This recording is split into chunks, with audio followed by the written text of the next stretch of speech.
Or it is 2:04 p.m. And I recognize that a quorum is present. The Education Committee will come to order. Mr. Burnham, will you call the roll, please?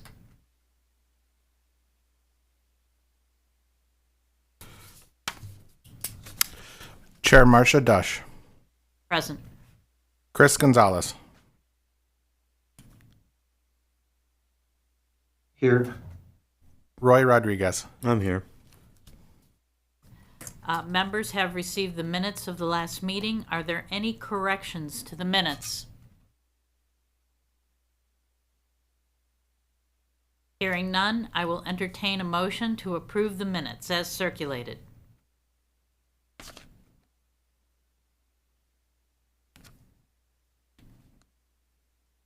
Motion.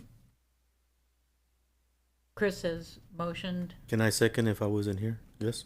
Yes. Second. A motion has been made by Mr. Gonzalez, and seconded by Mr. Rodriguez. Is there any discussion? Hearing none. All in favor, a motion has been made. All in favor say aye. Aye. Aye. Opposed say nay. The ayes have it. The minutes are approved as circulated. We will now accept public comments. All public comments are limited to 3 minutes. Is there anyone in the audience, in person or virtually, who has any comments they would like to provide to the committee? All right. Hearing none, I will now call on Mariah Miller to present on item 5.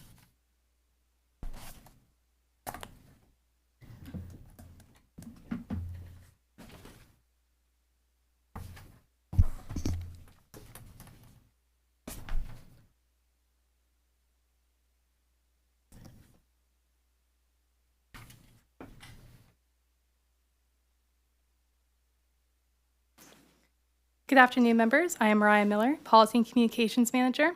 I'm filling in for Jasmine Loomis today on item 5, the Educational Services Survey. Next slide. Thank you. The Educational Services Survey is completed in odd-numbered years to capture an agency performance measure on how satisfied stakeholders are with educational services offered by the PRB. The survey was open to stakeholders for 4 weeks back in April and May and asked participants for their satisfaction rating and optional comments pertaining to the 6 main topics. All responses were anonymous.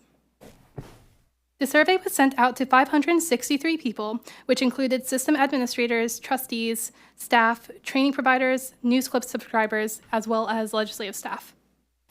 We received a total of 47 responses, which is an 8.35 response rate. The survey was emailed out twice. It was also included in our weekly news clips, posted on LinkedIn, and we posted it on the PRB website. Next slide. So here we have the overall satisfaction rates by each category of questions included in the survey.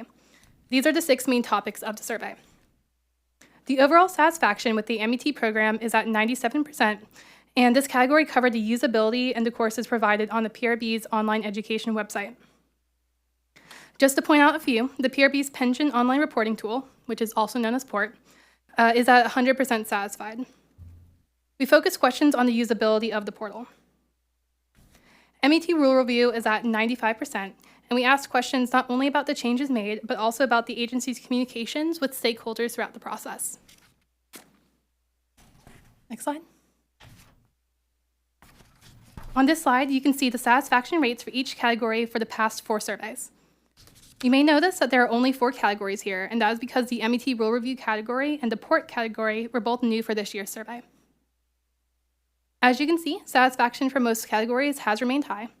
Some dropped slightly, and some have raised over the previous years, but having all satisfaction rates above 80% is great, and it's something we really like to see. Next slide.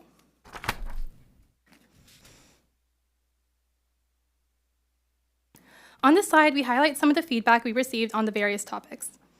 Although this slide does not display all of the comments received, it does highlight some common feedback that was provided.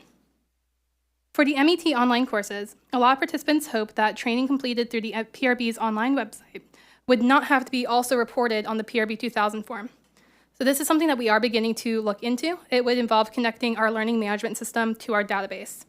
And hopefully we'll have some more to come on this topic in the future. Some users also had some feedback on updating the courses, and I will touch on that feedback in just a couple of slides. For MET rule review, we received feedback regarding the transition period from previous rules to the new rules. We will talk more about how the transition period has worked during item 6, but as the first comment notes, after this first transition year, the new rules should be much easier to follow. We received a comment asking for a continued PRB representation at Telfra events. As you may know, the PRB attends many conferences provided by training providers, including Telfra. So staff will continue to attend these events and not only provide training, but also be available to answer any questions that attendees may have. The Pension Online Reporting Tool, or report, was launched in August of last year, and staff wanted feedback on its usability and possible updates to the portal in the future. We got some great feedback on the desired updates. Some participants also expressed that port's usability wasn't super easy at first. We do have a help page to assist people with using the portal, but we are also soon going to be publishing an additional tutorial video. Users are encouraged to reach out to staff for help accessing the portal as well. We did receive one comment about the 89th legislative session, and it was regarding the legislative seminar that the PRB provides to legislative staff at the beginning of each session. Since the survey is anonymous, we can't reach out to this person directly, but come next session, we will work to communicate even more about the seminar. Next slide. Last year, the board directed staff to begin researching the impact new MET rules may have on conference attendance. As you may recall, the changes to the MET rules included requiring 2 credit hours every year instead of 4 credit hours every 2 years. With the reduced number of credit hours required at one time, the board wanted us to monitor any possible changes to conference attendance. So staff added a question to the survey which read, system administrators and trustees may fulfill their MET requirements through various means. How do you primarily fulfill your MET requirements? In the table, you can see that there's a good mix. This gives us a rough idea of how many people rely on conferences to fulfill this requirement. A survey participant did comment throughout the survey about concerns with the cost of annual conference attendance, with the new rules requiring 2 hours every year. We appreciate this feedback, and we plan to continue expanding our own continuing education offerings so that we can provide more options to MET participants. We will continue communication with CURI accredited sponsors or accredited training providers about their conference attendance and note any changes that may be needed in the next MET rule review in 2028. Next slide. As I mentioned earlier, participants gave some great suggestions regarding possible changes to various services we offer. Some examples on this slide include areas staff was already planning to address this interim, thanks to the funding we received during the 89th legislative session. So it was great to see that we've already contemplated some of these suggested enhancements. Next slide. Lastly, this slide highlights some comments from participants that were requesting additional educational services from the PRB. For overall educational services, some participants asked for more support and instruction on how to complete various forms and reports required to be submitted to the agency. Another one requested more communication with stakeholders about changes to the website or training materials. Staff will use this feedback to continue to build our educational services. Participants also provided feedback on what CE courses they would like to see in the future, which included public pensions, the economy, a course for administrators, investments, information on minutes, and actuarial matters. These suggestions will be used by staff when brainstorming new CE courses in the future, and they are greatly appreciated. All right. Could I ask a question? Yes, ma'am. You know, you got this feedback from people who are engaged, people who responded to the survey, and we'll probably talk a little bit more in the next section about non-compliant trustees and administrators. And I'm just wondering if there's something, as you go through this process and try to think of additional services or MET offerings, if there's a way to somehow reach out to the non-compliant trustees to find out how do we, is there something that the PRB could do to engage those people and get them to become compliant? Yeah, I think that's absolutely something we could look into doing. I do know in the past when Jasmine did the compliance project, I believe that was last year, we were able to reach out and talk to a lot of those who were been non-compliant for a long period of time. So it does seem that we are able to at least establish a baseline of communication there. So I think that's something that we can look into. Thank you. Thank you. All right. Yep, that's all I have for item 5. If you have any other questions, I am happy to answer them at this time. Well, thank you, Ms. Miller. Chris, anything from you at this point? No, nothing here. Thank you. Roy? No. Okay. Well, thank you. I will now call on Jasmine Loomis to present on item 6. And Jasmine, we understand you've been a little under the weather. I hope you're feeling better. Yes, thank you so much, Ms. Dush. I appreciate it. Good afternoon, committee members. My name is Jasmine Loomis, and I am a research specialist here at the PRB.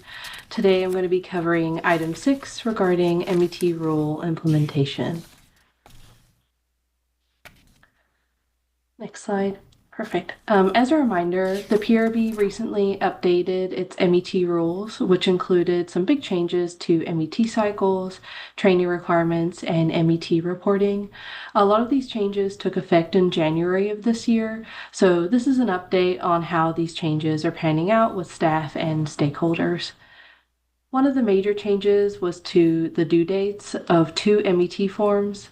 The PRB 2000, which is used to report training to the PRB, was previously due annually by September 1st, but it was changed to April 1st.